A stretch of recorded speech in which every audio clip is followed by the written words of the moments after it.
Hello, I'm Eric Roby. And I'm Marina Hardy. Welcome to Week in Review. Today, we'll hear how you can get an inside look at county agencies by watching our new cable show, The Department, and find out how you can help those in need in your community by volunteering to help with our 5th annual Homeless Resource Day. Making headlines this week, Anne Arundel County Economic Development Corporation is hosting Anne Arundel County's commercial revitalization effort that targets older, more established areas in the county. The AAEDC Community Reinvestment Initiative identifies and makes use of resources to improve neighborhoods in commercial districts, reduce blighted areas, increase property values, and grow business. County Executive Leopold expressed his support for the initiative, stating, "With the successful completion of BRAC and development of Odenton Town Center on track, the time is right to focus on revitalizing our older communities. I have asked AAEDC to make the Community Reinvestment Initiative a priority and to coordinate with other county departments on this important effort that will upgrade the quality of life for our residents and grow the Anne Arundel County tax base." The Community Reinvestment Initiative will geographically focus on Anne Arundel County's 16 designated commercial revitalization areas. Several of these 16 districts have been identified as immediate priority areas, including Brooklyn Park, Rivera Beach, Mountain Road, and Sun Valley in Pasadena, North Odenton, and the Glen Burnie Town Center area. Commercial property and business owners in these areas will be contacted and provided with resources and services designed to encourage revitalization, such as business financing, marketing consultations, commercial revitalization tax credits, and connections to additional programs. Businesses or property owners within the priority areas of the Community Reinvestment Initiative are encouraged to take advantage of the resources and services available by contacting Mary Burkholder at 410-222-7410 or M. Burkholder, MBURKHOLDER at AAEDC.org. What a great program. I hope a lot of businesses take advantage of that, Eric. They always do. A lot of good things for the business community in our county so they can keep growing and making jobs for as well our as county the shoppers. Well, yeah, shoppers out there. County Executive John Leopold announced the premiere of a new cable television show called The Department. This will take our viewers out into the field with inspectors, animal control officers, and more. The Department's a great tool to show the public the excellent work that our employees do every day, and also educate people about some of the rules and regulations we enforce in the county, said County Executive John Leopold. We hope the citizens enjoy this inside look at what we do. The show will air on the Anne Arundel Community Television channel daily at 11 a.m. and 8 p.m. The first episode features zoning and critical area inspectors from the Department of Inspections and Permits. Comcast and Broadstripe customers can watch community television on Channel 98. Verizon broadcasts the program on Channel 38. Earlier this week, I had the opportunity to visit with the Watershed Stewards Academy and learn more about a rain garden project that they had been working on in Old Severna Park Improvement Association community. The rain garden was awesome, and we caught it on a perfect day, mid-rainstorm. So it was a little bit wet out there, but even all the better to see the rain garden with. I'm here with Suzanne and with Anne with Watershed Stewards Academy. Welcome, ladies. Thank you. We are downtown Severna Park in Old Severna Park, and we are looking at a rain garden, and we ordered the perfect weather for that today, I see. So can you tell me a little bit more about the Watershed Steward Academy, Suzanne? Sure. The Watershed Stewards Academy is a program of Arlington Echo Outdoor Education Center, and we train and support community leaders called Master Watershed Stewards. Anne here is a Master Watershed Steward.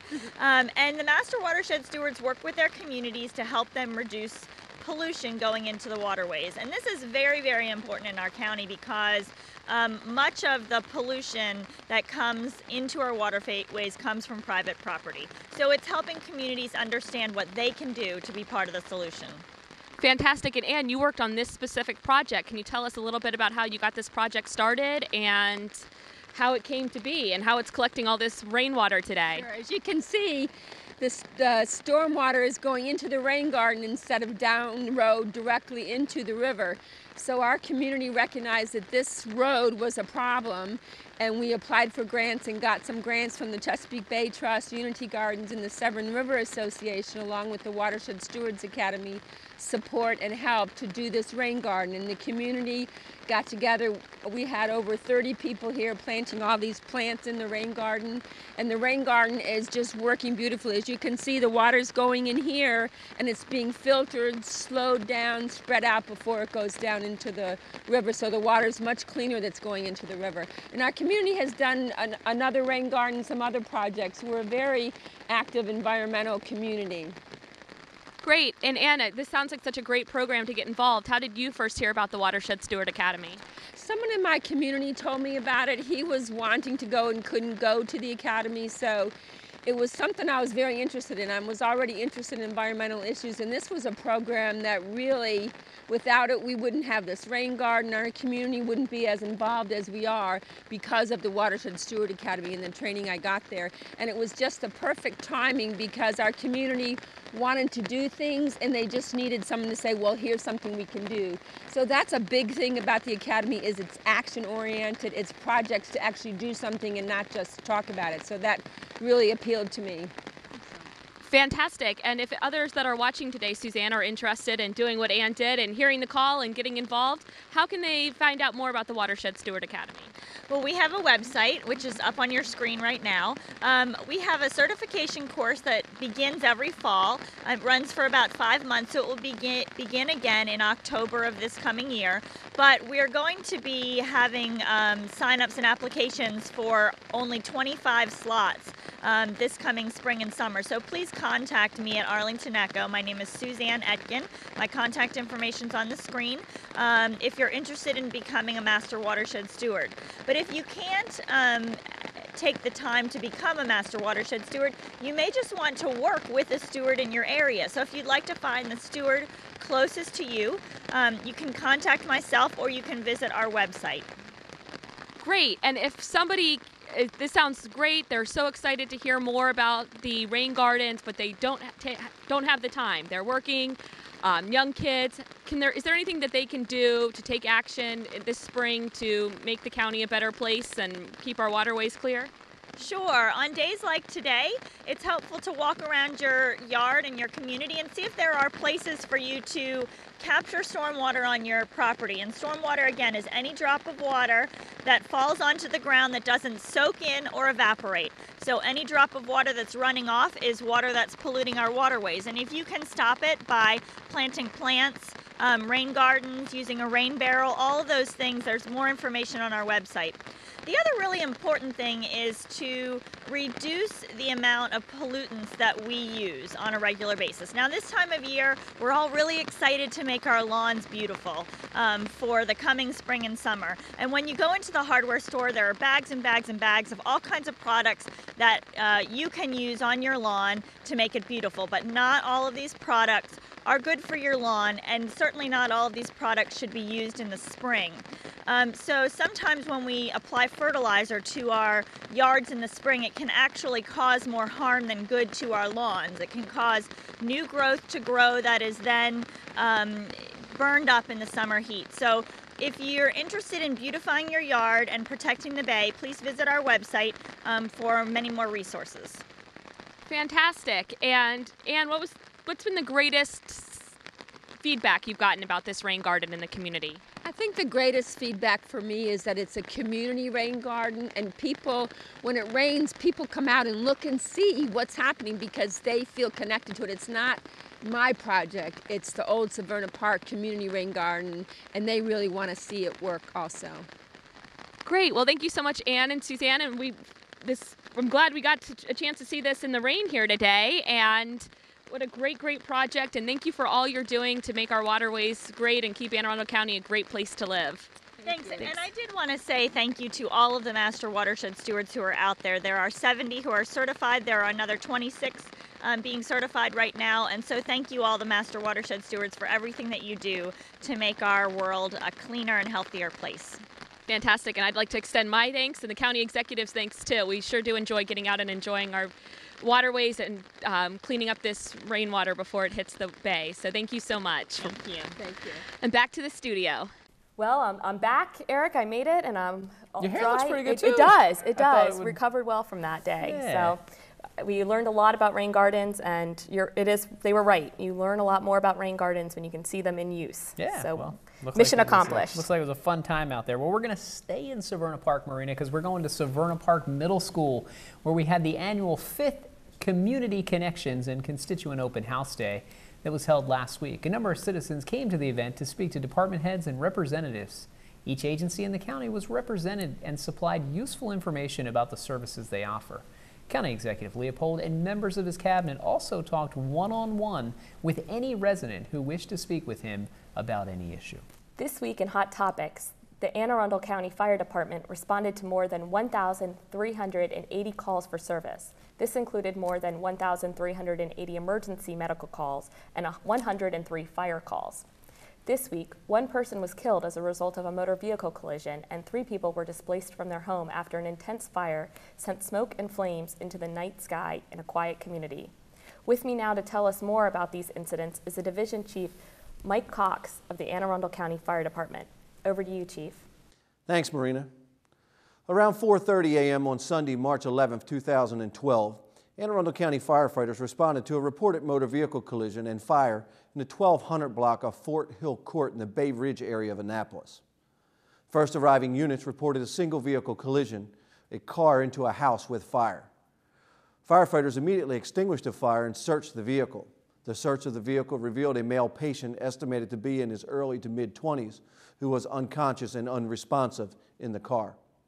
The patient suffered life-threatening injuries as a result of the incident, was extricated from the vehicle by the emergency crews and subsequently transported to the burn unit at Johns Hopkins Bayview Hospital in Baltimore via Maryland State Police helicopter, where he later died from his injuries. The county police are investigating the incident and reported that the preliminary information revealed the Jeep Cherokee that the patient was driving entered the driveway of a residence at this address and struck the garage door of the home. The garage door broke free from its closed position and was pushed into the garage. The driver of the vehicle was apparently unconscious with his foot on the gas pedal, which caused the right rear wheel to spin continuously until it caught fire. The fire burnt and extended into the rear quarter panel of the vehicle and eventually entered the passenger compartment of the vehicle. The residence was unoccupied at the time of the crash. County police advised that the investigation is ongoing. In a second incident, Anne Arundel County firefighters responded to a reported dwelling fire in the 400 block of Porpoise Lane in the community of Riva Farms around 10:25 on Tuesday, March 13th. The first unit to arrive on the scene reported a 2-story single-family split-level type home fully engulfed in flames and fire that had spread to a second neighboring 2-story single-family dwelling. Crews immediately requested additional resources and began an interior fire attack operations in the neighboring dwelling and exterior fire attack operations on the original fire building.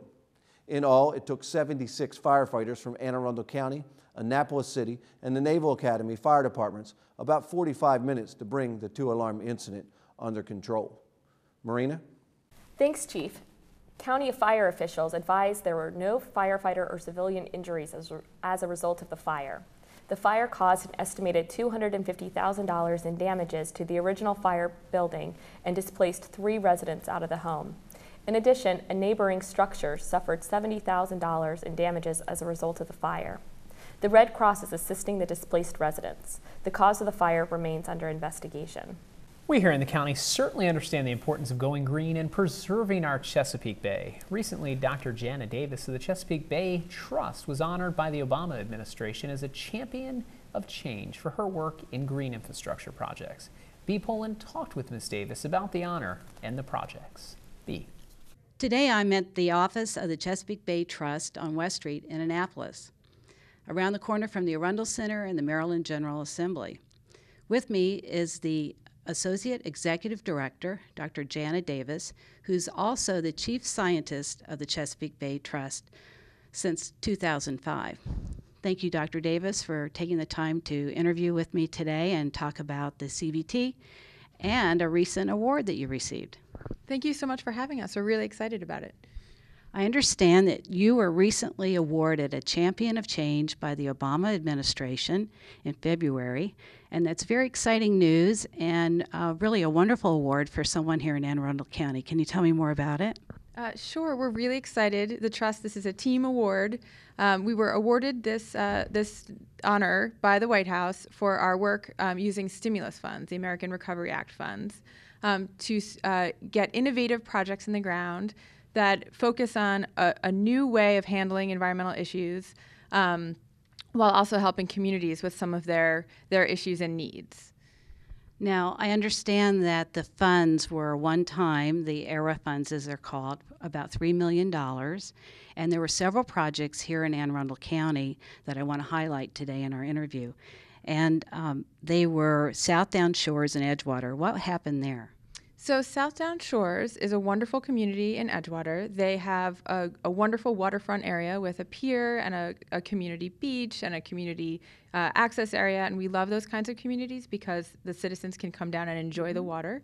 They had an erosion issue there. They had a bulkhead that was failing to some degree, and in addition, they knew that a bulkhead, a wooden bulkhead that's creosote treated, is not the best environment for critters in the bay that we all enjoy.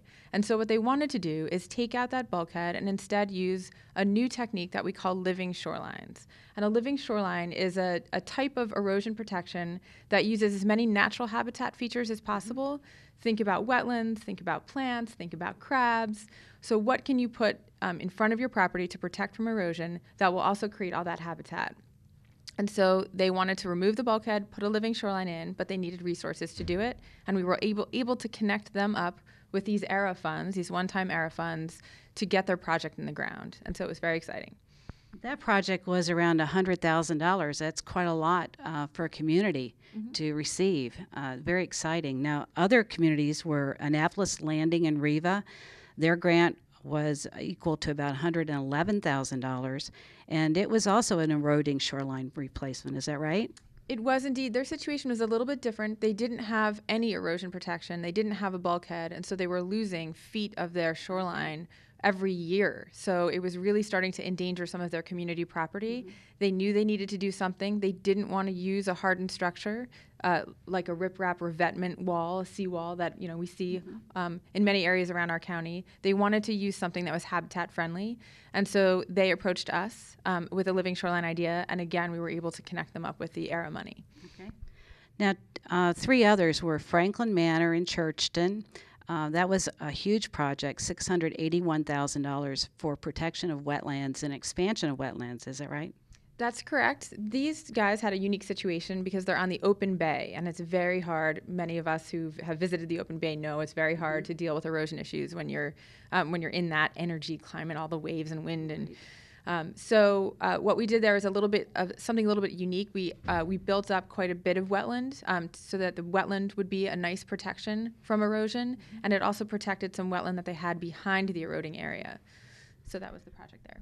I know that community well, and I know they suffered a lot during Isabel. They had a lot of erosion after the 9-foot surge there.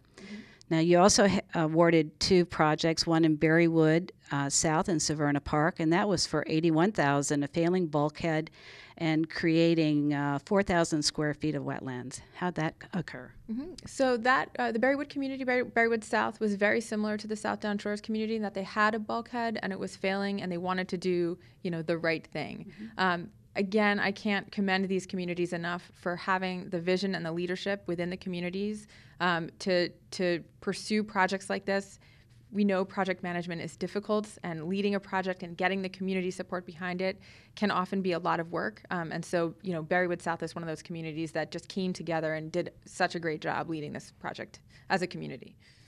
One of the other recipients was the county itself with the Shady Cove Park in the Shady Side, where to the tune of over $800,000, a 3-acre tidal wetland was created on the tip of the park, which is probably not well known by very many people, but it's a protected area. How'd that happen? So it's a beautiful area, a beautiful project. This peninsula served as a protection for the areas behind it.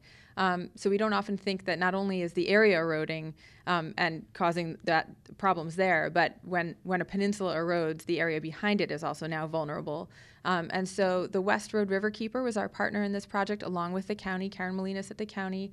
And the idea there was to rebuild this peninsula. With the loss of the end of this peninsula, we lost about 3 acres of wetlands over the course of the past 50, 100 years. And the idea was to rebuild those acres of wetlands to provide great habitat for birds and crabs and shrimp.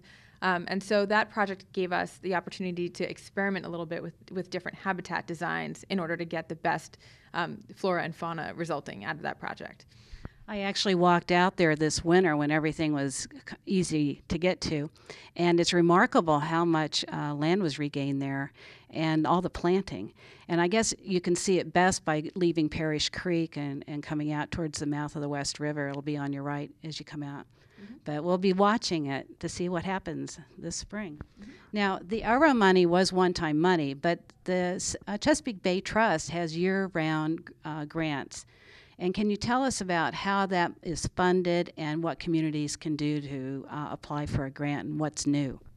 Sure. So the interesting thing about a lot of the ARA work that we funded is that it led into grant programs, or it bolstered grant programs that we already had. So a couple projects that we didn't talk about because they didn't occur in Anne Arundel County, one in Prince George's County through the ARA funds, was a green street. And the idea there is to take neighborhoods, obviously we need streets, and see if we can green them to the best of our ability. So put trees in, which helps with aesthetic value, air quality, energy costs, sometimes business values, home values, do interesting things with stormwater on those streets, energy using wind power, for example, to power electric lights, to power your lighting systems. So that project, through the ARA money, led to our Green Streets grant program, which is open to everybody. We run that program once a year. The other projects that we discussed fall nicely into our Living Shorelines grant program. So for those folks who are interested in what we've been talking about today from an erosion control perspective, can think about the Trust's Living Shorelines grant program. We have 8 other grant programs, however, and all of them obviously open to Anne Arundel County residents, groups, nonprofits, local governments, different kinds of groups can apply. And those programs fund K through 12 environmental education. They'll fund tree planting projects, community outreach and engagement projects around watershed or bay issues. So those are the kinds of projects that we fund, and we encourage everyone to go to our website, cbtrust.org, and take a look at what's open. Well, I know you have some deadlines coming up. The new tree canopy program in partnership with the Anne Arundel County Forestry Board is a May 1st deadline for, I think around $1,000, is it, for communities that want to increase their canopy or plant trees in neighborhoods. And it's just really a great opportunity for anybody to get money for their community in these hard times. Now, can you just tell me a little bit about where the money for the year-round grants comes from? Sure. So we have a lot of different partners. Our main source of funds are 2: the Bay Plate, the Treasure of the Chesapeake license plate program, the blue plates that many of us have. The second major source of funding is the Bay Fund tax checkoff, coming up on our income taxes, and we use those funds to leverage dollars from all sorts of private, local, federal, state sources of funding to expand our grant programs and make them open to a wider range of citizens.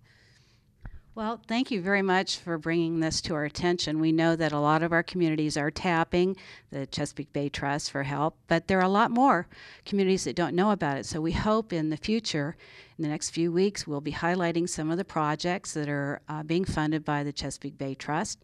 And if you have an idea for a project, you think it might be worthy of a grant, give us a call, and we'd love to come see it before you do anything to it, and then come back after you have the grant and done the work and see how the work changed your shoreline or your canopy or your green street in your neighborhood. Also, you can go to the Chesapeake Bay Trust, cbtrust.org website, and it's great information there. So thank you again, Dr. Davis. And this is Bea Poulin in Annapolis for Week in Review. Back to you in the studio. Thanks, Bea. And remember, you can contribute to the CBT as you file your income tax this spring by checking the Chesapeake Bay box on your Maryland state form or by buying the special Bay license plates. Thank you, Dr. Davis, for being a champion of change here in our county. There's more Week in Review to come. As we head into our break, take a look at this week's community calendar. Stay with us and we'll be right back.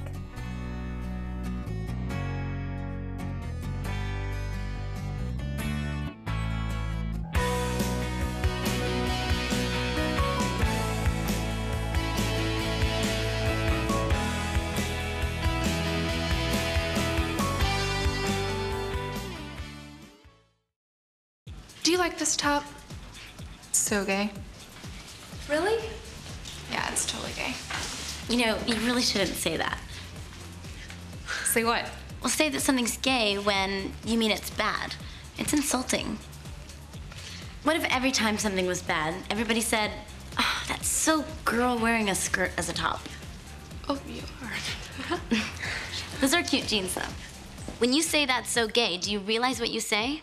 Knock it off.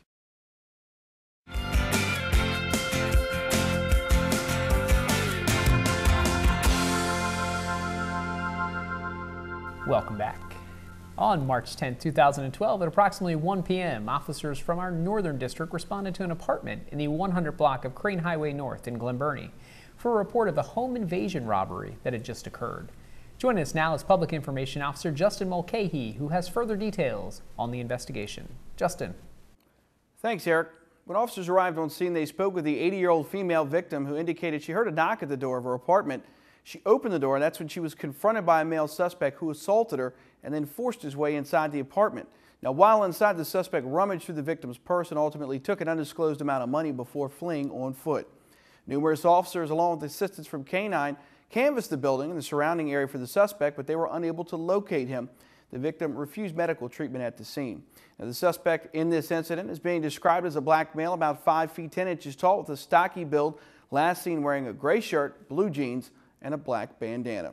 Folks, we're going to move on to our second incident. That one took place on March 11th around 5:04 in the evening, and that's when officers from the Northern District conducted a traffic stop on a 2000 Pontiac Sunfire. This was done in the area of West Meadow Road and Belgrove Road in Brooklyn Park for a traffic violation.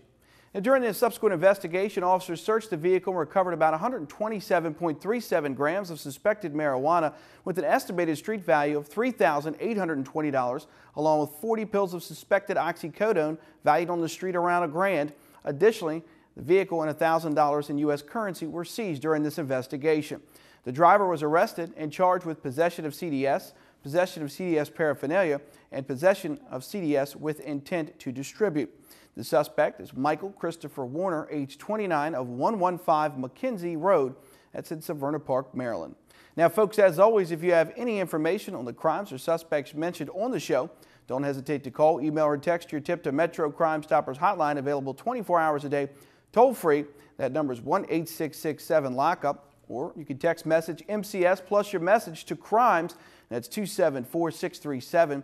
Your third option, go ahead and visit the website at www.metrocrimestoppers.net. Remember, phone calls are not recorded and callers remain anonymous. You might be eligible for a cash reward of up to $2,000. Back to you, Eric.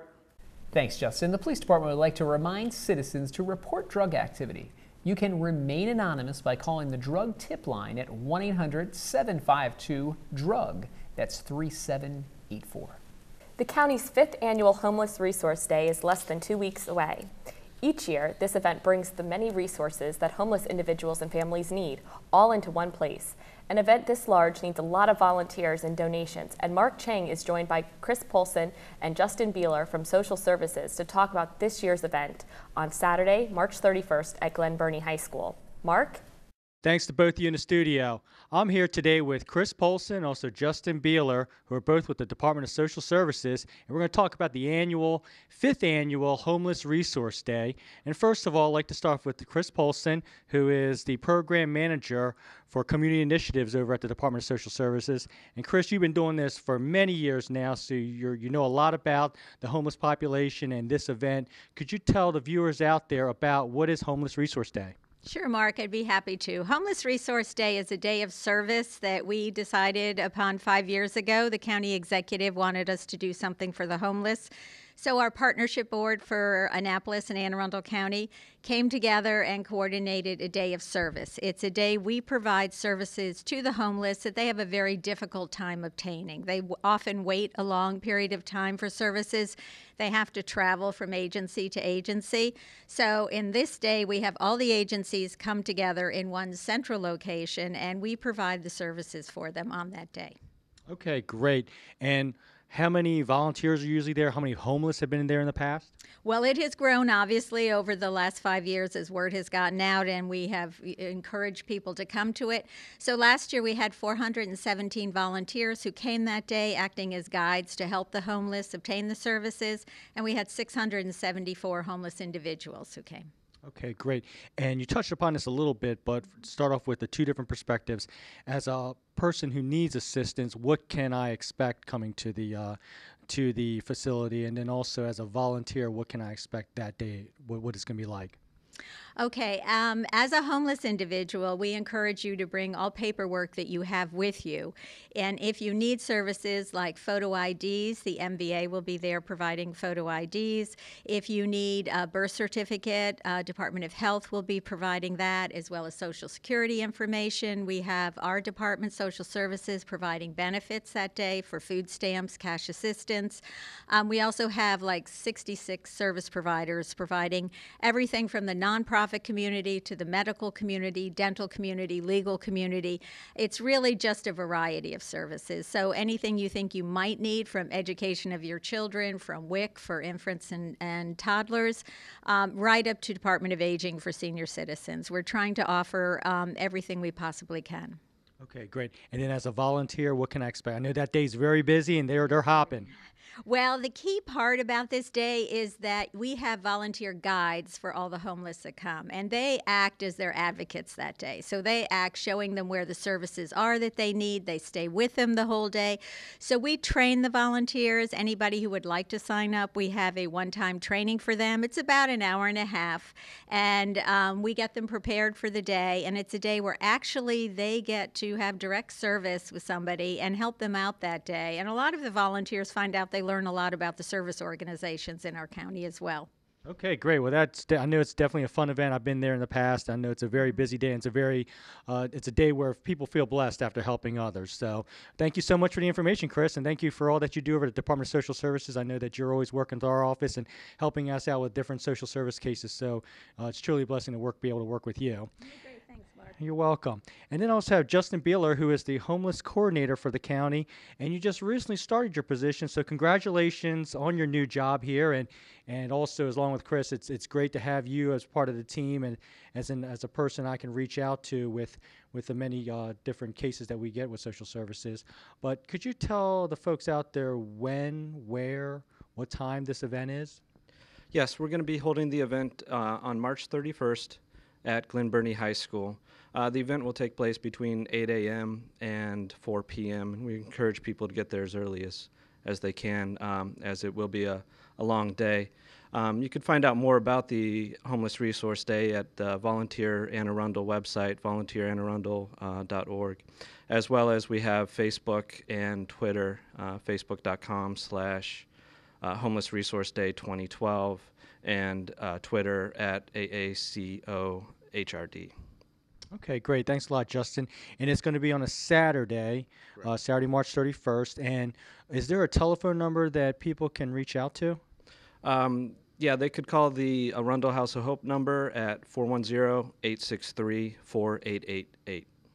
Great. Thank you very much, Justin. I know that the county's getting involved in this, and in another way is that they're putting out different boxes for the over 4,000 employees of the Anne Arundel County government to help with this. And what can they put in these donation boxes that are located over at the Arundel Center in downtown Annapolis and also at the Riva Heritage Complex?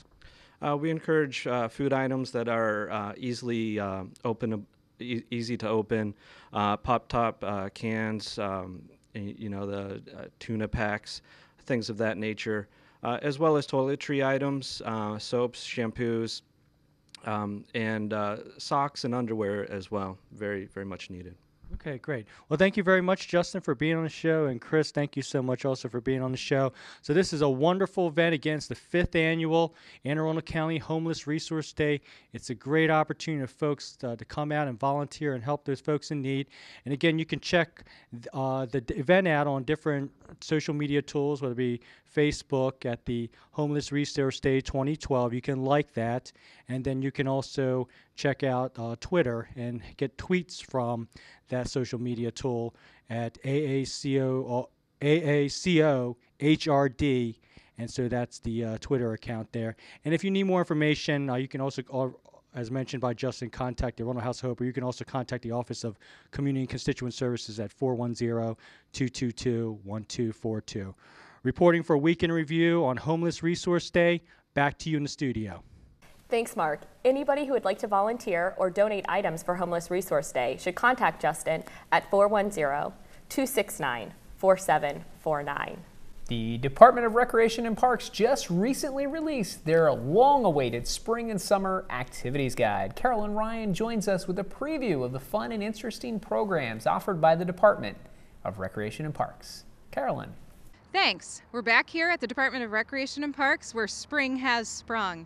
I'm joined today by Recreation Supervisor Georgette Shalhoup, who's going to give us a preview of all of our spring programs. Thanks for being on the show, Georgette. Thanks for having me, Carolyn. Our programs are springing. Well, that's great. Well, tell us about those spring programs for adults. We have adult golf, adult tennis clinics, adult golf clinics, and then we have an adult archery program. We also have adult karate, and for those who are looking for a more physical fitness aspect, we have Zumba and bioaerobics, kickboxing. We have a yoga program, and a new yoga program just started at South County Rec Center. We also have Pilates and kickboxing. Great. Now how about... Well, also for those who are not as active and want more of a creative style, we have quilting and sewing, and we have a new pick and paint pottery program for adults and youth. Sounds like a very busy spring. Yes. How about for youth? Youth programs, we have about the same type of programs. We have adult youth karate, youth tennis clinics, after-school tennis clinics, youth golf. We also have a youth skateboarding camp for the summer, and we also have one starting after school this year up at Sawmill Park. And we have other programs for youth are gymnastics, karate, and dance programs. Right. Now, what ages are those programs geared for? Well, those programs, first grade up, but we also have programs that start with parent and child classes at North County Rec Center, and then we have a fantastic preschool program at South County Rec Center. Great. And they start at 3 years old. Great. Sounds like we'll be keeping those kids really busy this spring. Yes. Now, we've talked about adults, we've talked about youth and kids. Some people might not know. What do we have for pets? Well, in addition to our dog parks, we also have the pet CPR and first aid classes at South County Rec Center. And new this year, we're starting a pet obedience class at South County Rec this year.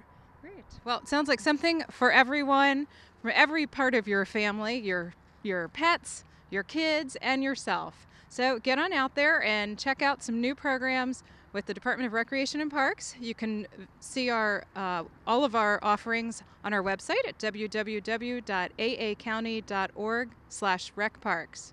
Back to you in the studio. Thanks, Carolyn. Sounds like there is a lot of fun to be had out there, so get out there and have some fun in the coming warm months, folks. Now, turning to this week's Business Spotlight, John Frenaye of IAnnapolis.net is with some well-respected flower designers at the Little House of Flowers in Gambrills. John?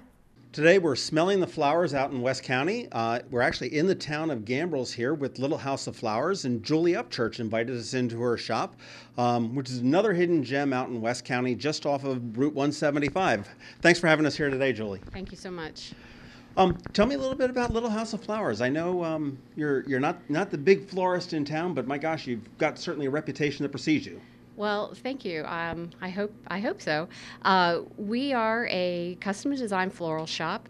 We provide flowers for every day, from saying happy birthday to someone that you care about to saying a final farewell to someone that you love. We also do a lot of specialty work, bridal work, and event work. Great. Now, how long have you been here? You've been here, you said, since 1996? The store has been in Gambrel since 1995. My husband Don and I bought the shop in February of 2006, so we've just celebrated our 6-year anniversary here. Congratulations. Thank you so much. But that's, and you said you do an awful lot of event work. I mean, I briefly, we were talking earlier, and you said you did over 57 weddings in a year? Yes, last year we did 57 weddings. We also do some specialty work for people like the United States Naval Academy, their Alumni Association, their big tailgating party that they do every year. And then we also do florals for the Washington Redskins Owners Box and Federal Express Corporate Suite at FedEx Field during the season. I'm assuming seats don't come with the flowers when they for the owner's box. No, no, they don't. Well, that's great. Obviously, you've got the reputation that's preceded you here. If Dan Snyder's calling you for the flowers there, and I'm just looking around, your small shop is just, the work is just absolutely beautiful. I know you've got some gifts as well, and I really just appreciate you. Thank you for bringing us in here. How do we find you? How do people find you? Obviously, we know we're right here in the heart of Gambrels. Do you have a website? I do. It's littlehouseofflowers.com. You can reach us by phone at 410-923-3170. Well, there you have it. Little House of Flowers in Gambrels, another hidden gem of Anne Arundel County. Thanks, John. Flowers in the owner's box? At least there's something alive at the Redskins game. Ooh, that's pretty harsh. They just picked up 2 good wide receivers. But they gave away all their draft picks. Well, you know, that's what Dan Snyder does. He wants the here and now guys. He wants the veterans. He said, forget about the young guys. I'm getting the veterans. But, that last segment we did, Little House of Flowers. Play on words, right? Yes. To what? Little Shop of Horrors. Little Shop of Horrors. Now, that was a kind of a scary movie, right? It was. Little Shop of Horrors. It was. Yeah, scary movie. You know, I was thinking, as they were doing that segment, that there have been so few scary movies that have come out in the last 5 or 6 years. I mean, when we were kids, long time ago, as everybody out there knows. Not that long. Not that long, but long enough. There was great horror movies. Friday the 13th, Jason, Freddy Krueger. I mean, the Cornfield movie. What was that? Children of the Cornfield. Yeah. Where's all the scary movies, Marina? I don't know. I'm not a big fan. I'm the Disney fan. Like Little Shop of Horrors, I loved. Hocus Pocus, still one of my all-time favorite movies. It's a Disney scary movie. Yeah. Mr. Boogedy, do you remember that one? No. It was on the Disney Channel late at night. Oh, no. Quality Disney Channel programming, Eric. Yeah. You're missing out. Yeah, they don't. There's the Paranormal Activity series. Have you seen those? Haven't seen it. It's an independent film. Oh, okay. They're decent. But yeah, there's really no, but good quality. I don't know. I watched Little Shop of Horrors when I was a kid growing up for the musical. But you don't like the scary movie. I don't. Man, I like a good scary movie. But I tell you, something scary, and we were talking about this off the air.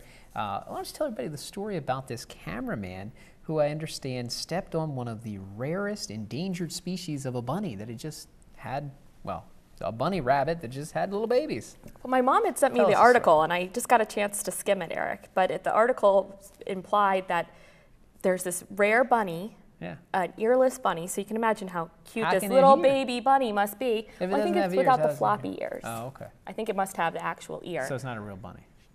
I don't know. Is that in the definition of a bunny, that the bunny must have big floppy ears? Bunny must have floppy. That's what you see. A bunny has got floppy ears. So in a Groundhog Day type press conference with the little bunny, who was the star of the show, comes out, he gets stepped on by the cameraman. Oh my gosh. Good thing none of our cameramen out there are stepping on any bunnies. I know. Don't step on the bunnies.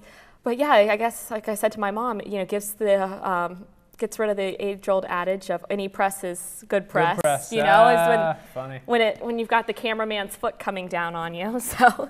Eek. Well, what does that do to Easter? I don't know. Does that mean? I mean, the groundhog saw a shadow, so we're supposed to have 6 more weeks of bad winter. So the cameraman stepped on the bunny. Does that mean we have 10 more weeks of spring before we get into summer? I don't know. We'll have to consult the Farmer's Almanac on that one, Eric. I think that's probably the definitive source. Well, it's going to get warm. It's going to get warmer out there, folks. It's in the 70s and 80s these days. So go out there, enjoy yourself. Look at that spring recreation guide from Recreation and Parks and pick an activity that you and your family might enjoy out there. And Marina, have a good time. Yes, enjoy the weather. Watch out for the bunnies. Watch out for the bunnies. Folks, that wraps up this week's edition of Week in Review. You can watch this episode online anytime at www.aacounty.org. Archive episodes are available at blip.tv and on YouTube. You can also subscribe to the free, yes, free video podcast at iTunes or like us on Facebook at Arundel TV. Please tune in again next week for more news and highlights from around your county. We'll see you next time.